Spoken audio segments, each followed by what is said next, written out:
Hartford, Connecticut, the insurance capital of the world.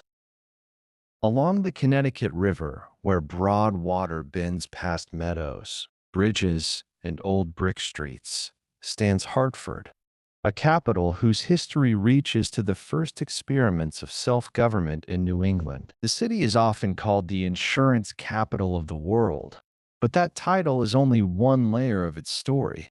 Hartford has been a native homeland, a Dutch trading place, an English Puritan settlement, a colonial capital, a publishing center, a manufacturing city, and a home for writers whose books shaped American memory. Its strength comes from the way those histories gather beside the river. Long before English settlers arrived, the valley belonged to native peoples who knew the river as a source of food, travel, trade, and meaning.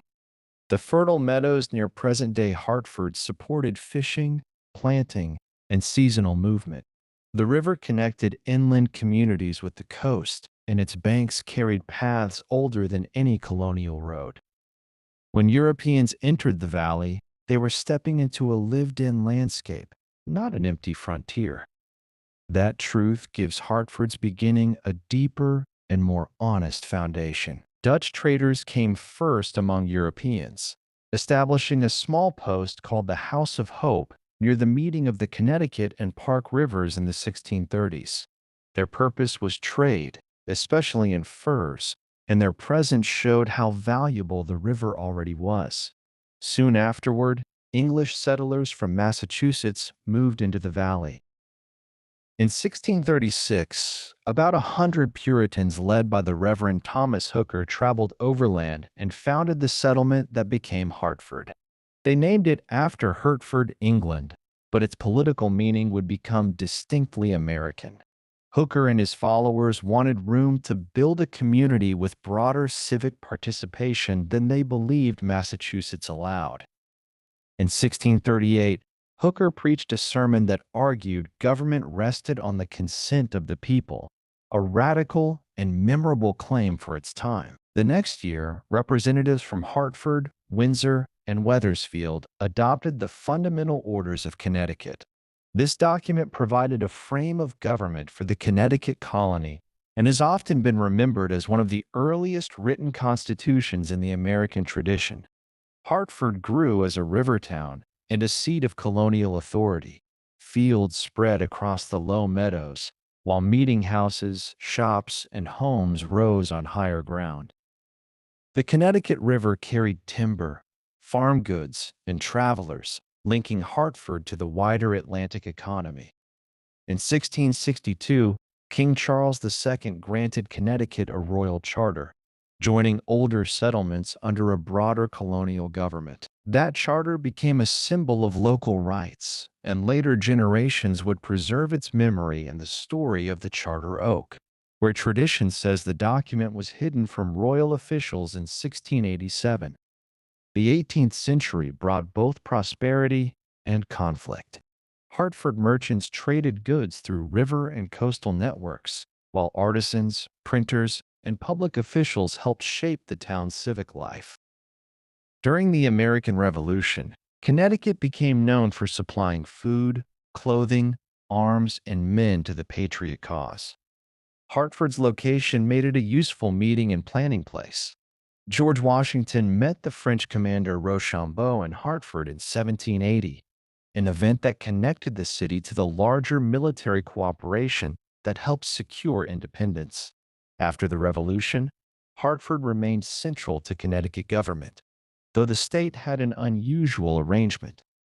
For many years, Hartford and New Haven shared capital duties, reflecting the old union of two colonial centers and the state's divided geography. Hartford's Old State House, designed by Charles Bulfinch and opened in 1796, became one of the great public buildings of the early republic.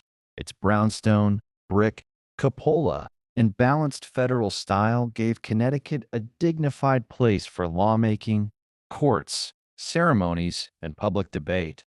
The Old State House also witnessed events that reached beyond Connecticut. The Hartford Convention met there in 1814, when New England Federalists criticized the War of 1812 and debated the relationship between state authority and national power. In 1839, early proceedings connected to the Amistad case began there, part of a legal struggle over freedom, slavery, and human rights. These moments show Hartford not simply as a quiet capital, but as a place where national questions passed through local rooms. In 1875, Hartford became Connecticut's sole capital, ending the long-shared arrangement with New Haven. The decision reflected Hartford's political strength, growing population, and willingness to support a new capital. The present Connecticut State Capitol opened in 1878 on a hill above Bushnell Park. Designed by Richard M. Upjohn, it combined Gothic and Renaissance Revival influences with marble, granite, stained glass, statues, and a gold dome rising over the city. In 1972, the building was named a National Historic Landmark, a recognition of its architectural and civic importance. By then, Hartford had also become a center of insurance. The Hartford Fire Insurance Company received its charter in 1810, and Aetna began in 1819 as a fire insurance company before expanding into life insurance and other fields. The city's merchants understood risk through shipping, trade, fire, and property, and its business culture valued careful records, contracts, and calculation.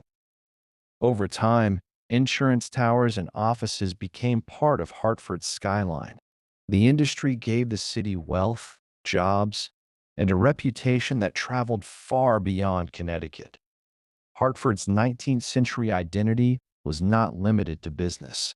Daniel Wadsworth founded the Wadsworth Atheneum in 1842, and it opened to the public 2 years later, becoming one of the nation's oldest continuously operating public art museums.